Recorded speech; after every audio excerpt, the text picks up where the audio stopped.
Hai, Assalamualaikum penonton. Balik lagi bareng saya, Zikri Jalani Mubarok,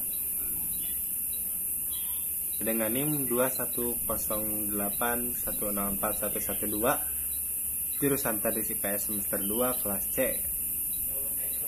Dibuatnya video ini bertujuan untuk memenuhi tugas mata kuliah konsep dasar IPS, yaitu menjelaskan salah satu dari materi yang telah diajarkan selama satu semester. Di sini saya akan menjelaskan materi dari kelompok 7, di mana saya adalah anggota dari kelompok tersebut. Sebelumnya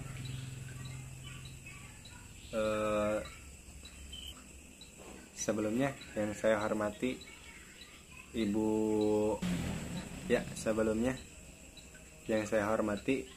Ibu Septi selaku pembimbing dari mata kuliah ini. Di sini saya akan menjelaskan tentang konsep dasar geografi. Sebelum ke pembahasan, alangkah baiknya kita mengetahui pengertian geografi. Ayo, di sini ada yang udah tahu belum apa itu geografi? Kalau belum, nih aku kasih tahu. Geografi terlebih dahulu.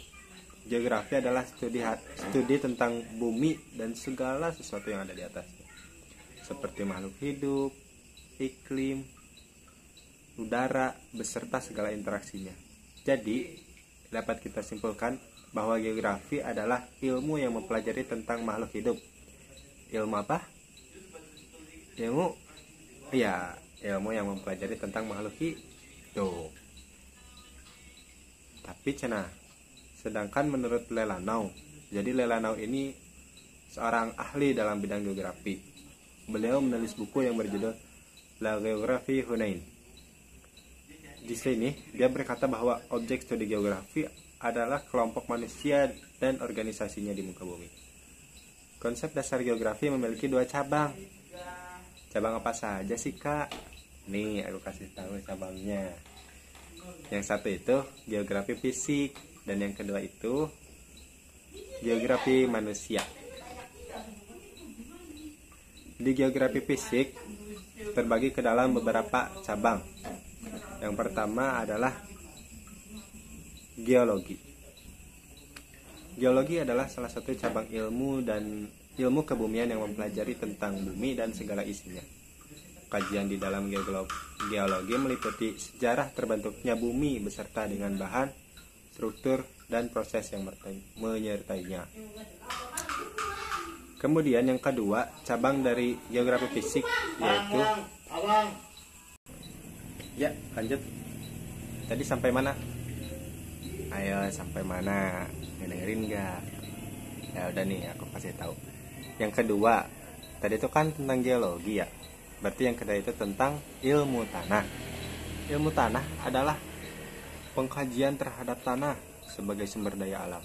Dalam ilmu ini dipelajari berbagai aspek tentang tanah. Tanah tandus, tanah kering, tanah seperti pembentukan, klasifikasi, pemetaan, berbagai karakteristik fisik, kimiawi, biologis, kesuburannya, sekaligus mengenai pemanfaatan dan pengelolaannya. Nah, jadi itu ilmu tanah. Ayo kita simpulin dulu nih sampai di sini. Udah pada tahu belum? Konsep dasar geografi memiliki 2 cabang, yaitu satu geografi fisik. Di geografi fisik ada apa aja yo? Ada geologi sama ilmu tanah. Tapi nggak cuma sampai situ. Ada lagi yang namanya geomorfologi. Apa sih geomorfologi itu?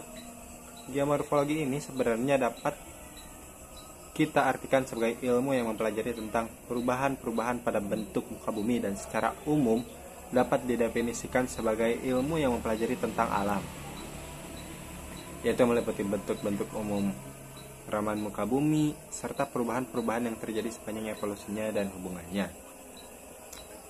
Jadi, ilmu ini berfungsi sebagai ilmu yang mempelajari tentang segala perubahan yang ada di muka bumi. Kemudian yang terakhir nih, oceanografi, juga disebut oceanologi atau ilmu kelautan, adalah cabang ilmu bumi yang mempelajari tentang samudera dan kelautan.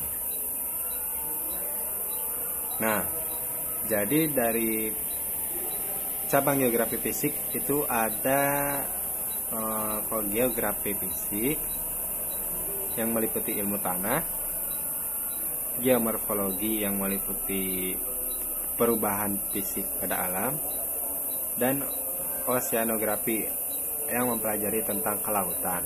Jadi ada 3 nih dari 2 cabang itu. Berarti yang cabang yang kedua yaitu tentang geografi manusia. Merupakan cabang geografi yang di bidang studinya mencakup aspek gejala di permukaan bumi yang mengambil manusia sebagai objek pokoknya. Gejala manusia sebagai objek studi pokok meliputi aspek kependudukan dan aspek aktivitas manusia. Nah, apa saja sih yang dibahas dalam geografi manusia?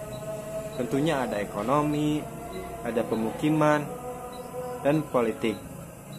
Yuk kita bahas bareng-bareng apa ketiga hal tersebut secara rinci. Yang pertama itu tentang ekonomi, yaitu ilmu sosial menggunakan ilmu geografi dan ekonomi. Geografi ekonomi menekankan pokok bahasannya pada aspek keuangan atau spasial dari aktivitas ekonomi manusia. Kemudian yang kedua yaitu permukiman, adalah bagian dari lingkungan hidup di luar kawasan lindung, baik yang berupa kawasan perkotaan maupun pedesaan yang berfungsi sebagai lingkungan tempat tinggal dan lingkungan hunian dan tempat kegiatan yang mendukung kehidupan dan penghidupan. Dan yang terakhir, yang paling disukai sama bapak-bapak, yaitu politik. Politik adalah hal yang berkaitan dengan penyelenggaraan pemerintahan dan negara. Seperti di negara kita, negara Indonesia yang memerdekakan sebagian bangsa. Politik merupakan kegiatan yang diarahkan untuk mendapatkan dan mempertahankan kekuasaan di masyarakat. Oleh karena itu, banyak terjadi kecurangan-kecurangan yang dapat kita lihat sebagai mahasiswa, tapi kita malah tidak menghiraukan hal tersebut. Kita malah asik dengan TikTok, joget-joget, scroll-scroll. Padahal kita sebagai mahasiswa memiliki peran penting. Bahkan dapat dikatakan mahasiswa adalah jantungnya politik. Karena perubahan pada politik ditentukan oleh mahasiswa, generasi muda, generasi penerus bangsa ini. Nah, jadi dalam politik juga dapat timbul sifat nasionalisme, sesuatu yang bersifat kebangsaan, berkenaan atau berasal dari negara sendiri. Nah, yang terakhir nih teman-teman, kesimpulannya ya. Jadi, konsep dasar geografi adalah cara memandang terhadap bumi sebagai tempat tinggal makhluk hidup dan bukan sebagai suatu cara untuk mengintervensi fenomena yang tersebar di permukaan bumi. Jadi gimana teman-teman? Udah pada ngerti kan sampai sini? Mohon maaf sebelumnya kalau ada kesalahan atau kekurangan kata. Karena di sini saya membaca teks sama seperti yang dilakukan oleh presiden kita saat pidato. Ya, jadi sekian penjelasan materi dari saya tentang konsep dasar geografi, yang mana materi ini sudah saya jelaskan pada pertemuan ke-7, yaitu mengenai kelompok saya sendiri. Sekian dari saya. Mohon maaf bila ada kebenaran yang tertutupi atau kesalahan yang sengaja saya tutup-tutupi. Wassalamualaikum warahmatullahi wabarakatuh.